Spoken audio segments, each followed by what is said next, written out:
और हम सबके बारे में ही है। ये लास्ट में बता रहे थे है ना कि हमें सोचना होगा है ना कि हम जो कर रहे हैं, सोच तो रहे हैं कि हम सब जो है लगे हैं भगवान की भक्ति में, है ना, लेकिन वास्तव में ऐसा है कि नहीं, ये सोचना जो है वह आवश्यक है। अपने आप को परखना जो है वह आवश्यक है। तो प्रभु जी ने तो बहुत अच्छे से बताया।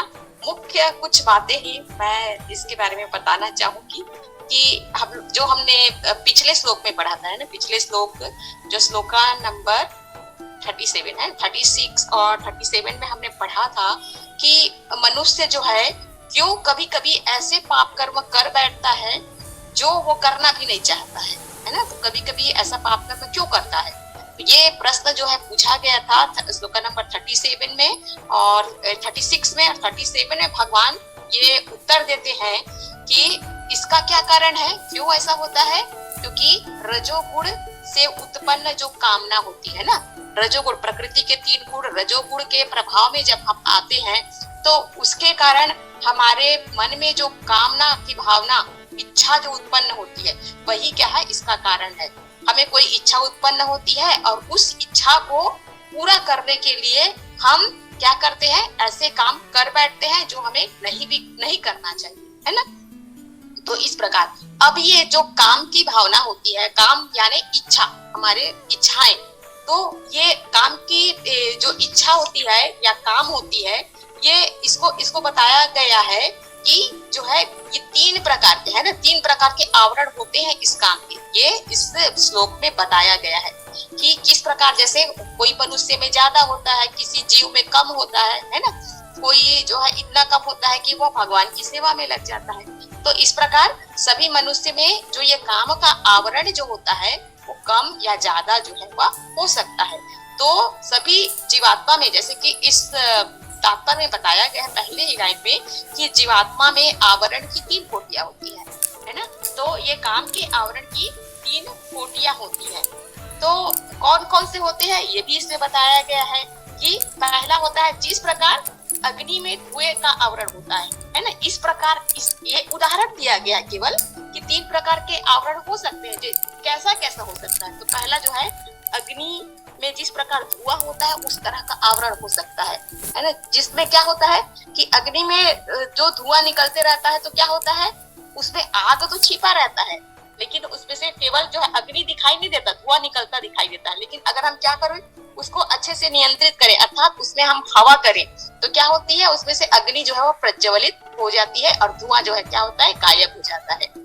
अब दूसरा क्या आवरण होता है, दूसरा आवरण होता है दर्पण में धूल का, है ना। दर्पण में जो धूल का आवरण होता है तो उसके लिए क्या करना पड़ता है, अगर हम उसे साफ करें, अच्छे से उसको साफ करते हैं तो वो दर्पण पूरी तरह से क्लीन हो जाता है। जो हम जब दर्पण देखते हैं तो जो हमें क्या होता है, ठीक से दिखाई नहीं देता है धूल के कारण, लेकिन हम उसको अगर साफ कर देते हैं तो पूरी अच्छी तरह से हम अपनी छवि उसमें देख सकते हैं। तीसरे प्रकार का आवरण बताया गया है जैसे गर्भाशय में भ्रूण, है ना। तो इस आवरण को सबसे अधिक बताया गया है जिसमें बताया गया है कि अगर कोई जीव इस स्थिति में है कि उसके काम का आवरण कैसा है, जैसे कि गर्भाशय में भ्रूण की तरह, तो वो बहुत असहाय अवस्था में है ना। उस स्थिति में कोई भी उसकी सहायता नहीं कर सकता है। ना तो हम उसको साफ कर सकते हैं, जैसे कि हम लोग दर्पण को तो साफ कर सकते हैं अपने हाथ से, है ना। तो ये हम क्या कर सकते हैं, इस प्रकार सहायता कर सकते हैं। और जैसे वो अग्नि है ना, धुएं में अग्नि, इसको भी हम हवा करें और क्या करें, उसकी भी सहायता करके अग्नि को प्रज्वलित कर सकते हैं। लेकिन जो भ्रूण जो है अपने गर्भाशय में है उसकी किस प्रकार से सहायता करेंगे, है ना। तो ये सबसे असहाय अवस्था है ना। तो इसमें भी सहायता किया जा सकता है, लेकिन क्या है, वो बहुत कठिन अवस्था होती है, बहुत ज्यादा अधिक प्रयास करना पड़ता है उसके लिए, तब कहीं जाके हम क्या करेंगे, उसकी सहायता कर पाएंगे। इस प्रकार ये काम की 3 आवरण बताया गया है।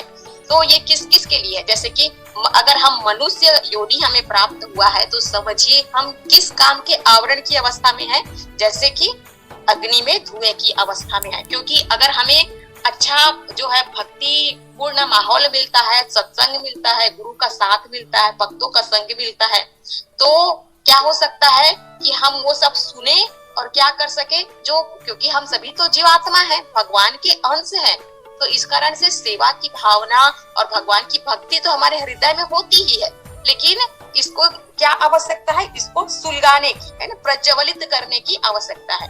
तो इस प्रकार अगर हमें अनुकूल जो है परिस्थितियां मिल जाती है तो वो अग्नि प्रज्वलित हो जाती है, अर्थात जो है भक्ति जो है वह जागृत हो सकती है।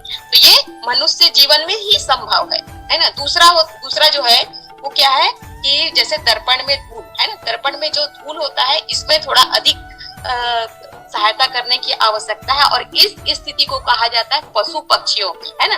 अगर जो है इस प्रकार के अधिक काम का आवरण है जो किसमें लगा है, केवल और केवल अपनी कामना पूर्ति में ही लगा है, ये जानते हुए भी कि मनुष्य जीवन जो है हम इस प्रकार जो क्या कर सकते हैं, इसका उपयोग भगवान की सेवा में लगा करके जन्म मृत्यु जरा व्याधि से छूट सकते हैं, ये सब कुछ उसको ज्ञान है, लेकिन फिर भी वो अपनी इच्छा के चलते इतना असहाय हो जाता है कि वह चाह कर भी ऐसा नहीं कर पाता। तो उस मनुष्य को पशु पक्षी या पशुओं की श्रेणी में जो कहा जाता है ना, क्योंकि पशु भी क्या कर रहे हैं, वही आहार निद्रा भय मैथुन में लगे हैं, और मनुष्य जीवन पा करके मनुष्य भी आहार निद्रा भय मैथुन में लगा रहे, है ना। तो ऐसे मनुष्य को पशु श्रेणी का ही समझा जाता है, और उसके काम का आवरण जो है इसी प्रकार का है जिस प्रकार दर्पण में धूल होता है। तो इसको बहुत अधिक जो है मार्जन करने की आवश्यकता है, हमको इसको रगड़ रगड़ के साफ करने की आवश्यकता है। तो इसमें क्या विधि बताई गई है, इसके लिए हमें क्या करना चाहिए, हमें जो है संकीर्तन है ना, भगवान के नाम का संकीर्तन करना चाहिए, कीर्तन करना चाहिए, कथाओं भगवान की कथाओं को सुनना चाहिए, जिससे धीरे धीरे क्या होगा, जो धूल है वो क्या हो जाएगा, हृदय से जो कामना की धूल है वो धीरे धीरे साफ होगा, और तब हम क्या कर सकते हैं, भक्ति जो है जागृत कर सकते हैं। तीसरे प्रकार की अवस्था जो है किसकी बताई जाती है, तीसरे प्रकार की जो अवस्था होती है वो वृक्षों की बताई जाती है। जैसे जिस वृक्ष बेचारे जो है क्या सर्दी गर्मी सभी में क्या होते हैं, उसी स्थिति में खड़े रहते हैं, है ना। उनको जो योनि एक बार प्राप्त हो गई तो कोई उसकी कोई सहायता नहीं कर सकता, सब जो है वो अपने योनि के कारण और अपने कर्म के कारण जो फल है उसको भोगता ही है, उसको भोगना ही पड़ता है ना। और फिर जब उससे मुक्त होता है तब वो क्या होता है, फिर दूसरी योनि जिस प्रकार से उच्च क्रम उसको प्राप्त होता है उसमें बढ़ते हुए वह आगे बढ़ सकता है। धीरे धीरे अगर वो मनुष्य योनि में पहुंच गया तब कहीं जाके उसका उद्धार हो सकता है। तो बहुत असहाय अवस्था जो होती है वह वृक्षों की होती है, और जो है क्योंकि उसकी सहायता नहीं किया जा सकता, इसीलिए क्या बताया गया है कि इस प्रकार की अवस्था जैसे गर्भाशय में भूल की होती है ना। तो इस प्रकार ये 3 प्रकार के काम के आवरण होते हैं। तो इसे बताया गया कि मनुष्य जीवन ही क्या है, हमें सुअवसर यह प्राप्त होता है कि हम क्या कर सके, इस भाव बंधन से हम छूट सके, है ना। क्योंकि ना तो हम वृक्षों की तरह असहाय योनि में है, और ना ही पशु पक्षी की तरह हमारी चेतना जो है इतनी कम है ना। हम मनुष्य हैं तो हमारी चेतना इतनी उच्च होती है कि हम सोच सके, समझ सके, और जो है हम अपनी बुद्धि का सही उपयोग करें, और सही परिस्थितियों में हम क्या कर सकते हैं, पूरा अपना जीवन जो है वह बदल सकते हैं। तो ये अवसर केवल और केवल मनुष्य जीवन में ही प्राप्त हो सकता है, जिससे हम क्या कर सकते हैं, अपने उस कामना रूपी शत्रु को हम क्या कर सकते हैं, जीत सकते हैं, और कृष्ण भावना भावित हो सकते हैं।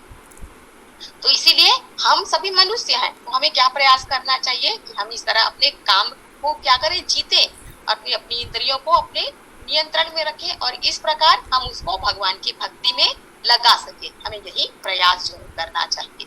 हरे कृष्णा, हरि बोल। आज हम लोग यहीं पर विराम देंगे आज की क्लास।